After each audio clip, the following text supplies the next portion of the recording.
first fruits. This is a chapter by chapter Bible study series, and we're in Esther chapter 9. Last chapter, we saw Mordecai become what Haman was. He got a whole new royal drip. Yes. We also see a new edict being issued out to counteract the old one because we couldn't annul the first one. The new edict that counteracted the old one gave the Jews opportunity to assemble and fight back. Self-defense. Chapter 9. The king's command and law went into effect on the 13th day of the 12th month, the month of Adar. On the day when the Jews' enemies had hoped to overpower them, just the opposite had happened. The Jews overpowered those who disliked them very extremely much. The H word. In each of King Xerxes' provinces, the Jews assembled in their cities to attack those who intended to harm them. Not a single person could withstand them. Fear of them fell on every nationality. Not only was there fear of the Jews in the people, but even the royal officials were helping the Jews because of Mordecai.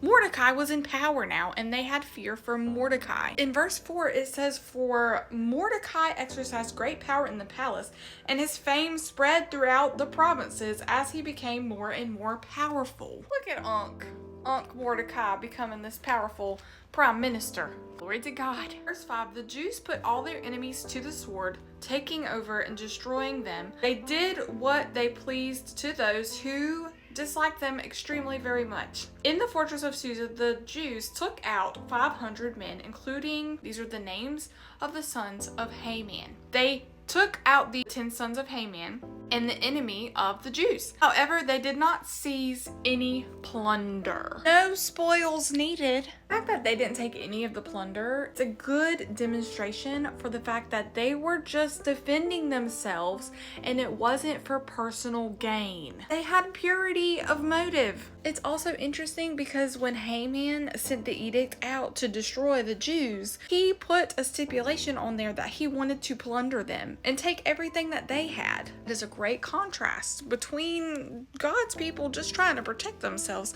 and this greedy man who's all in it for power and personal gain. King Xerxes, Queen Esther have this conversation. They're talking about that the Jews took out 500 men in Susa, and that's not even including the rest of the provinces yet. They're tallying up the number.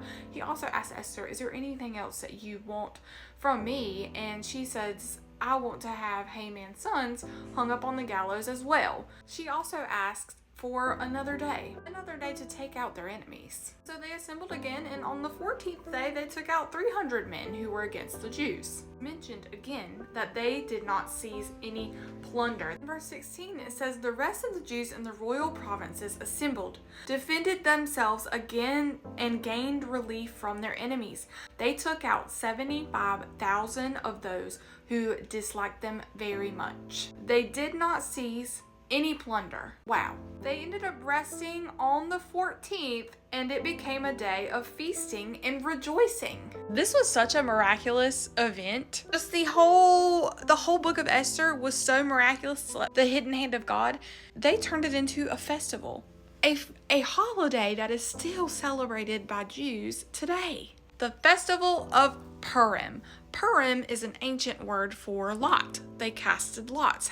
Haman casted a lot to figure out what day that he was going to attack the Jews. Here, the Jews are celebrating the festival of the lot, the festival of Purim, because of what God did and how he turned it around so quickly. So Mordecai wrote this out to them like, "Hey, we're going to celebrate this every year without fail because we cannot forget what God has done." He even attaches Esther's name to this same order. They committed to this holiday so they could remember. Our holidays were for perpetual remembrance. You have a moment of time in the year to teach their children about what God had done. If we celebrate any holidays that aren't about remembering something that God has done, what are we celebrating it for?